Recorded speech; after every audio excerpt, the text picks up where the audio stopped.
Hello again, and it's time for another project. Today we're going to route out this Lichtenberg effect, fractal burning. Basically what people do when they send an electrical current through the wood and it burns the wood and gives you this kind of effect. Not my cup of tea at all. Looks a little bit dangerous for me. So I'm going to actually route out the effect with the router, and then we'll inlay it all with some resin of some colour. And then once we've done all that, we'll actually cut it out in the shape of the art itself. Now, as always for me, we've printed off our template. It measures in roughly at 15 inches by 17 inches. I'd actually printed this template up before I come and got the wood. And this was literally just recycled wardrobe. And it just fits perfect. So we got lucky there. And it's roughly about 3/4 inch thick. I've not bothered sanding it down or anything. That's basically the way it came off the wardrobe stroke desk as I dismantled it all, and this is it as we found it. So we put our carbon paper underneath for me, and let's just draw around it with a pen. I prefer to use a pen just because it stands out better against the white paper than actual pencil. So we drew it all out. That way, if we wanted to, we could use that template over and over again. There's our carbon paper underneath. I've used this many occasions. You can tell by the state of it. That's probably the last time we'll use that one. But it's fairly cheap to purchase.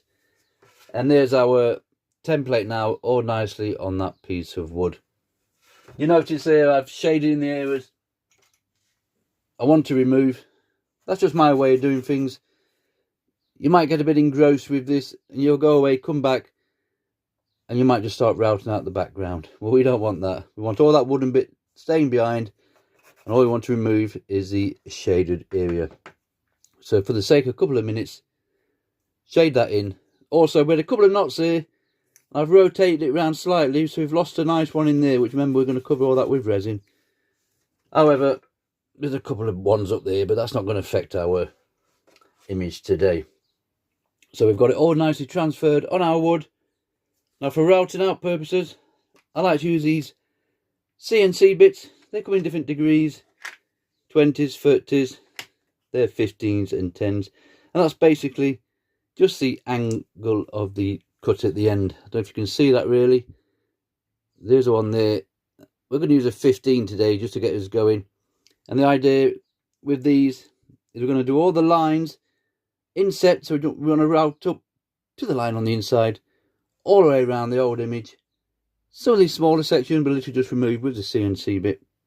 Now they do have a 3.175mm shaft on them, so you require an adapter collet, an adapter reducer collet 6.35mm, and you simply just slide that into there, into the silver end, and the darker section that goes into your router, a 1/4 inch router for this one, and that will work perfect. So we'll set it to 3mm. I made myself a couple of little depth gauges. You can purchase these off eBay.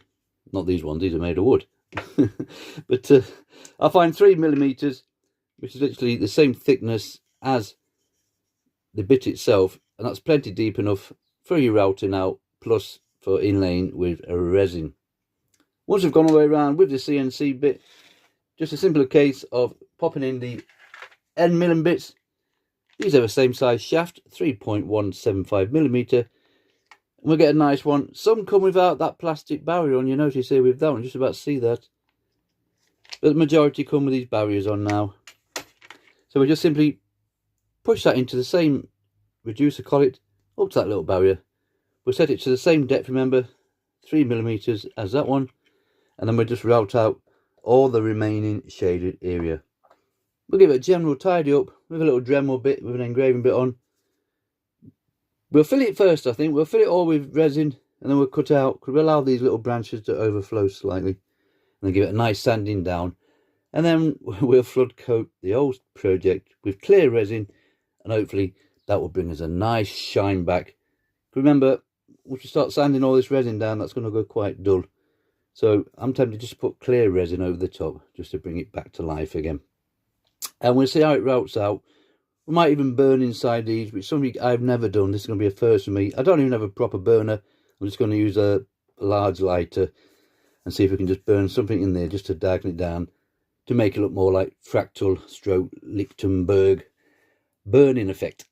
Okay, so let's set it up on the router with our little CNC bit in, and then we'll start routing this one out.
Right, you can see from that we've gone all around those lines there.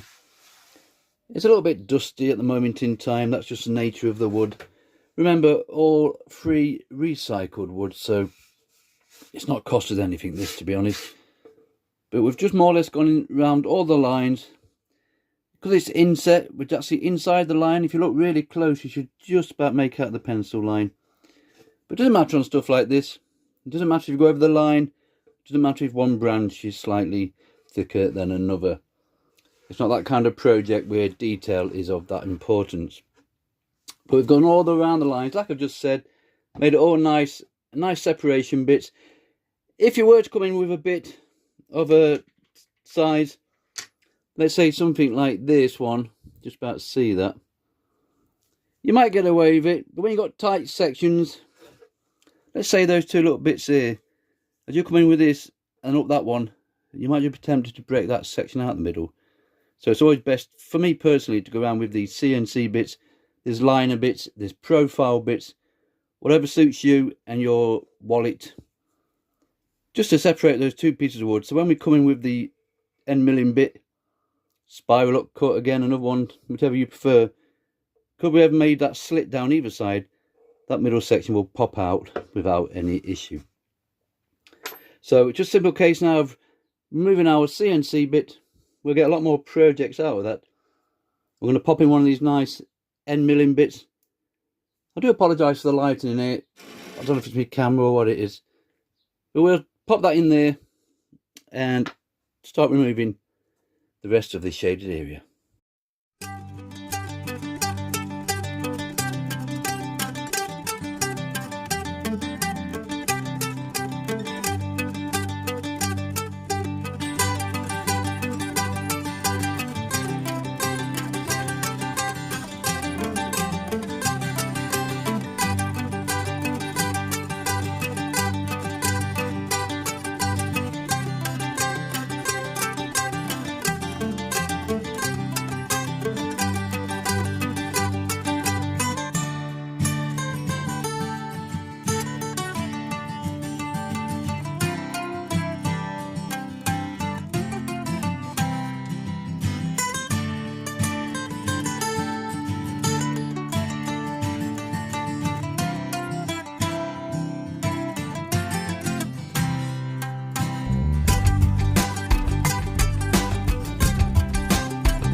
Right, you can see from that we've cleared all that out with those end milling bits. They clear out really nice. They also give you a fairly smooth base there, as well as nibbling away nicely at the side bits. And remember, because we've already went around with those CNC bits, as we came in, it popped out really nice. You might have noticed on this bottom section, I actually just did that with the end milling bits, and you can actually see it's a lot rougher than if you'd just gone around with the CNC bits, if that makes sense. But for that little area, it certainly didn't matter. So we've got our main effect that we're looking for now. Next stage for me is just a general tidy up, just so we can get to these really pointed areas. I like to use just engraving bits, just eBay specials, these kind of things here that fit the Dremel no problem. Get one with a nice flat bottom on it. I have one in a flexible cable already. This simply just attaches to the end of your Dremel or rotary tool. I cannot recommend these enough. They're just ideal and a nice size if you only have small hands like myself for holding on to. And we'll go in there and give it a general tidy up, and then we use a bit of sandpaper just to clear it out a bit, and then we'll be on to our next stage of our little project here.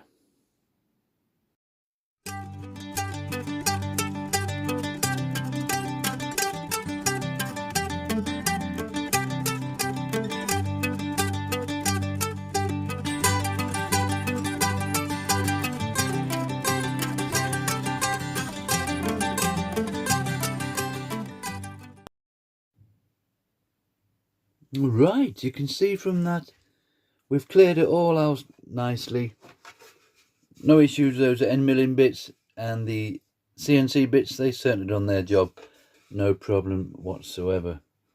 Now eventually we will be cutting this out on a scroll saw so we get the actual art shape, but just before that we're going to burn this in here. Now I've never used any kind of burner or lighter on any of my projects. This is the first time for me. Is it really necessary? I don't know. We could actually just fill all this in nicely with resin, sand it all nicely flush. Obviously we've cut it out and then put some nice clear over the top to bring a nice shine back.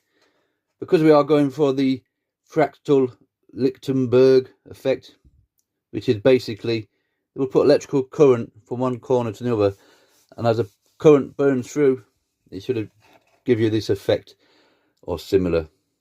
It's all experimental, this, remember. This is the first for me. Now the lighter I've got is one of these, so I'm just basically going to burn in there. I have no idea how it's going to turn out.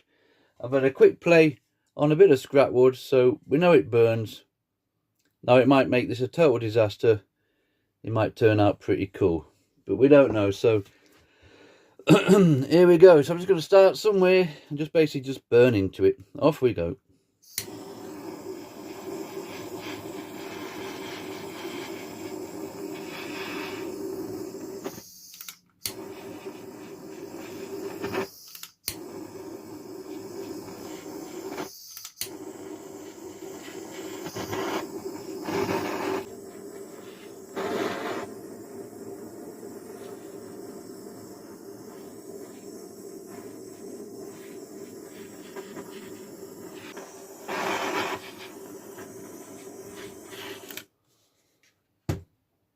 Right, that's near enough for what I want.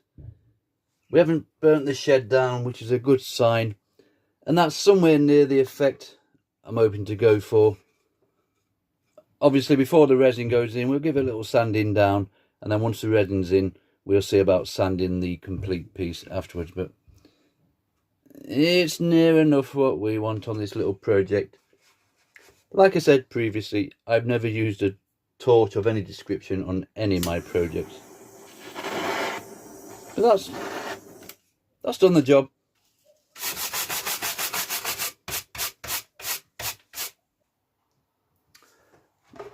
Right, that's near enough what we want for now. You notice there, I just went over with a stiff brush, just remove any loose flaky bits that are hanging around. I do have my concerns about sanding this down. I think we will obviously lose most of this effect. So another option would be just to basically just fill it in as it is, near enough to the top, let the resin cure, and that would be more or less finished. But I want to slightly overfill this and then sand it all nicely flush. And we'll take a chance on some of these brown sections being left behind. And remember, we have to cut it all out on a scroll saw. But we'll see a better image of this obviously once it's complete. Now the resin today for me, Vista 1, A and B, A your resin, B your hardener. And I just simply use these little cheap party cups, mark off A, and I've gone up 6, so they do have little grooves on the side. So I've gone up 6 of those, and you want exactly the same as it's a mix by volume of the B, the hardener. So we've gone up 6 of those, and you basically just go up to your levels, and then I transfer B into A. They do say use a third container. I can't see the point. B flows quick enough. Pour that into here, give it a nice mix round. I'll just use these cheap plastic party knife and forks. They're ideal for mixing with, plus they have a nice groove in there, so when we come to fill in, we can just scoop it in like so. Plus get yourself a little cocktail stick, oversized one, this one, just to feed it in to those awkward areas. Now for colouring, I'm using acrylic paints for me. There is dyes out there, dyes, inks, powders. I've got bagfuls that I've never really used. I just prefer cheap old acrylic paints. And we're going to start off with red, blend it into orange, and hopefully end up yellow towards the top of the tree. Or the Lichtenberg effect, as we say. Right, I'll mix it all off camera, the A and the B's, and then we'll come back when we pop some colour in and we're ready to fill this in.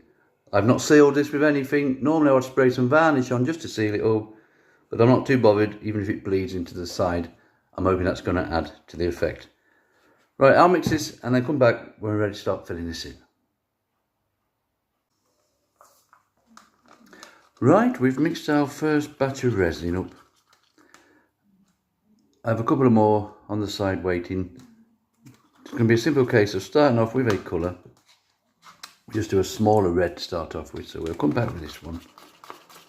So it's nicely mixed up. Just cheap acrylic paints. We'll start off with a nice dark deep red. You don't need a lot. If I can just get some on the end of here just to try and show you. Yep, got 2 knives in that one, that doesn't matter.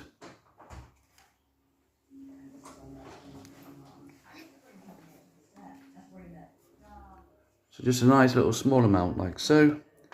And just a simple case of mixing that in, and that soon colours your resin nicely.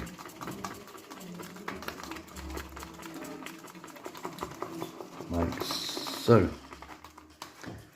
Like I said previously, we've got nothing to seal this with. We've not put any sealant in, no sprays or anything. I'm just going to go for it, start filling it in, and we'll see what we've got. I just start putting your resin in like so. Remember, you can just help it along its way. We want to slightly overfill this if we can. Remember, we are going to sand it all down flush afterwards.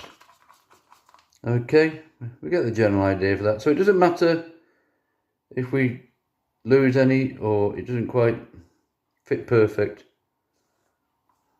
That doesn't matter. Remember, we're going to sand it all down afterwards. Okay, I'll continue with this and literally just fill this in as we go along, and then when we come back we'll throw a little lighter over it, just get rid of any bubbles, and then we'll leave it for a good 24-48 hours, and then when we come back we'll be ready to start sanding it down and see what we've got. Okay, I'll continue filling this in.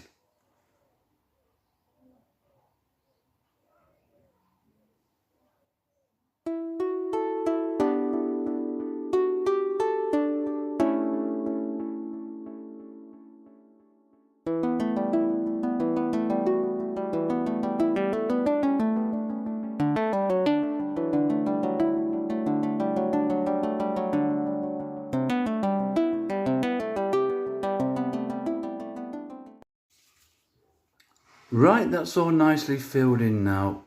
and it's slightly overfilled. It's hard to show you without actually tilting the wood on its side and losing it all. So for now, back to a little lighter. We just want to skim over that. That will help you remove all those little bubbles that are coming up through the resin. Remember, we've not sealed this with anything, so you will get a few more bubbles than normally. But you can keep coming back every 5 to 10 minutes and just keep an eye on it. It's not going to affect us too much. Remember, we're going to sand it all down afterwards.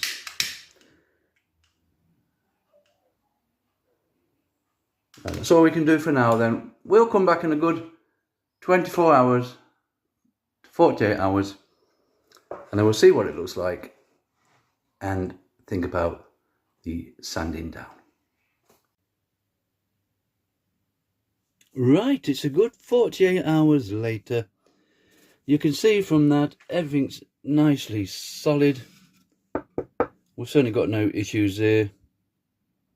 Now remember, there was two options. You could basically just fill it in as it was and get that kind of effect, and that would save a lot of work. But obviously I've overflowed on purpose because I want to sand this all nice and flush. So depending on how much work you want to do and the effect you're after. The only issue I do have with this, and it's a burning out effect we did. I think personally by the time we sanded all that down, the so-called burning effect that we did, I think it will be non-existent. But we might be surprised. Remember, we've not had any sealant on this, so some of this resin might have bled into the side. We're not overly concerned. It's not that kind of project. We won't know till we sand it all down. Just before we do, I'm just going to cut it out on a scroll saw, because obviously if we sand it down now, we're going to lose our lines here for the actual shape of the art. So a quick cut out first, and then basically just a mouse sander, a belt sander, and we'll just keep sanding and sanding and sanding away, and hopefully we'll have it all nice and flush, and we'll round the edges off slightly, and we'll see if any of this burning is left. I do have another option as regards to putting some burning back in, but we'll see what it looks like. So cut it out first, just very quickly for the scroll saw. You could use a band saw, you could use anything on this basically. Scroll saw blades, just quickly, they get pinned ones, a pin at the top and the bottom, have the blades fading towards you, smooth on the downward stroke, rough on the upside, going up should I say. That's the right way. This will cut this out no problem, because it's a nice, easy, simple cut. On more expensive saws, you get pinless blades. They obviously lack the pin at the top and bottom. They have more of a clamping effect. Same again, teeth in front of you. Smooth, rough on the way up. They're ideal for really delicate work. If you're doing inner cuts that are really small, where a pin wouldn't get in because the pins are in the way. For me personally today, I like spiral blades.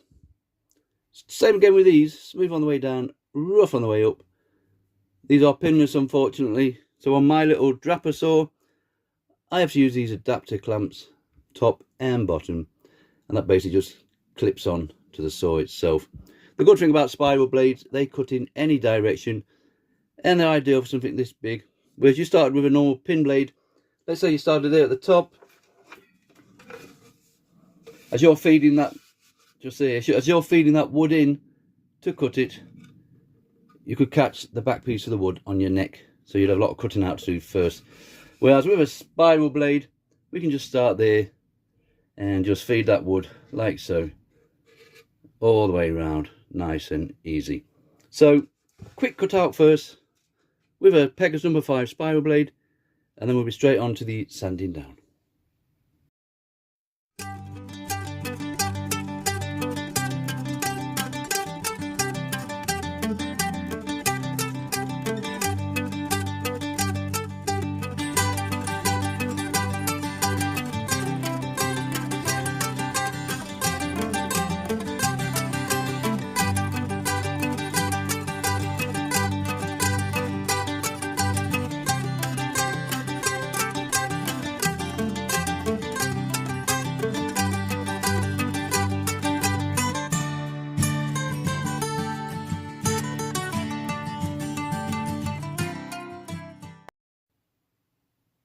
Right, you can see from that all cut out fairly easy. Definitely nothing too complicated there. So now it's just a simple case of we're going to sand all this down, and we'll see if we've got any of our burnt out effect left. I don't think we will personally. Okay, we'll give it a go. What we're going to use is a good old belt sander, just a 120 grit. We're going to go over all that. It will chew up your papers, you get a lot of resin clogged in, and then we'll finish off nicely with a little one, and we want to round the edges off. I do have router bits that you could go around the edge there to round it off, but I'm just going to do it all with the sanders and see how we get on. Okay, let's start sanding this one down.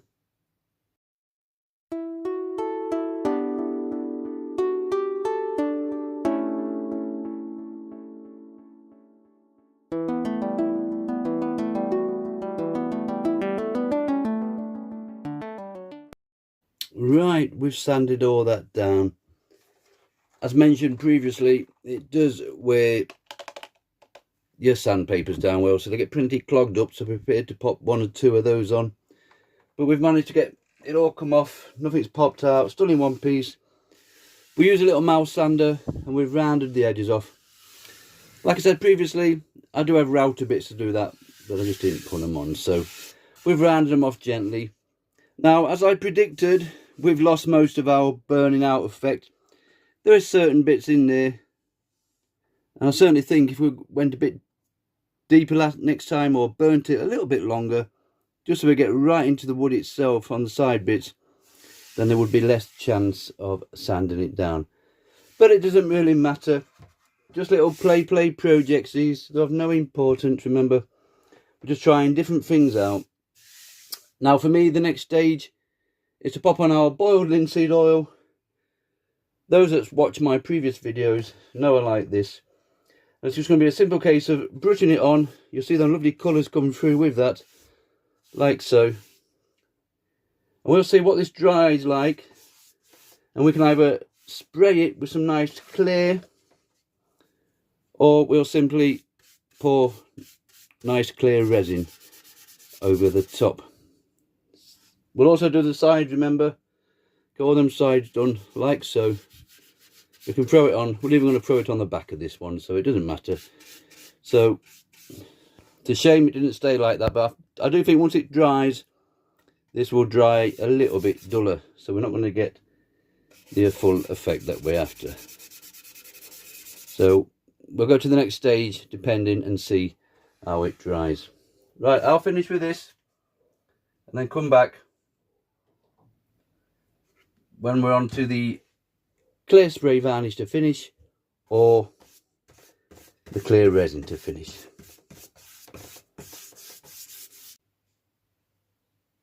Right, that linseed's nicely dry now, as you can see from that. Now we have a couple of options as regards to finishing. You could basically just leave that like that if you wanted to. Originally I was going to pour clear resin over this and let it run down the sides and make it nice and shiny. But now I'm just going to go for a good bit of clear varnish. Polyurethane today, nothing fantastic. And we'll give it 3 or 4 coats. One, it hopefully will darken the wood down just a little bit more, and then it will give it a nice shine and hopefully bring these colours back just a little bit. As regards to the Lichtenberg fractal effect, it's not quite worked out as planned, and some projects just won't do that. We've got a little bit of effect going there, and I believe there's a little bit in this corner here, this section here should I say, and maybe a little bit down there. So it's not worked out as planned. We'll certainly remember for next time to burn it a bit longer and a bit deeper. But we've got a little project out of it. Just recycled pine, remember, so we didn't pay anything for the wood. Another option was to originally going to put a bit of stain on this just to darken that down. You could be watered down acrylic paint and paint the background hatch colour or whatever colour comes to mind, but I'm just going to leave it. I think sometimes you can work on a project just a little bit too much and spoil it. I was going to get a felt tip marker pen and try and do little lines around here, darken it down a bit. I also have one of them burning polygraphy pens, is it? We could have burnt that round there and really gone to town, but know your limits and when to call it a day. And I'm calling it a day today. So quick spray with this, and then we'll come back when it's hopefully nice and dry and shiny, and hopefully the colours will have come a bit more brighter and the background a bit darker. I'll go outside and spray this on now, but we'll get the general idea. Just a simple case, spraying it on like so. You can see that piece here, and it's gone slightly darker. Okay, we get the general idea from that. I'll finish this off, and then when we come back, this little project will be finished. Right, that's it. This little project is finished. So I gave it 3 or 4, if not 5 coats of that polyurethane. Just give it a nice shine. And you can see from that, it's done its job. We've got a nice shine on there. It's just hard trying to find it in the light that we have in the shed. And it's all nice and smooth. For hanging purposes, I'll literally just put a slit in the back, or you can have some nice hooks and a little rope going across, or just one in the centre there. But you can see that nice shine we've got going down there, and that's enough for me. So there we have it. This little project is finished. So it's roughly 16 inches by 15 inches high. We use CNC bits to do all our lines, and then end milling bits to do all the clear out. We then tried a bit of burning with a lighter. Didn't quite work out as planned, but it's still a little project, and we'll know for next time what we've not learned on this one, should I say, or what we have learned on this one. And then we had resin mixed with acrylic paint, and we just filled it all in. No sealing to anything. We've got no bleeding. We've got nothing on there at all, so you can see from that everything's gone a-okay as regards to a little fun project to do. And then obviously once the resin was slightly overfilled, we sanded it all flush, and then we used our poly spray, polyurethane varnish, just to finish it off and give it that lovely shine. And that's it. This little project is finished. Thank you very much for watching.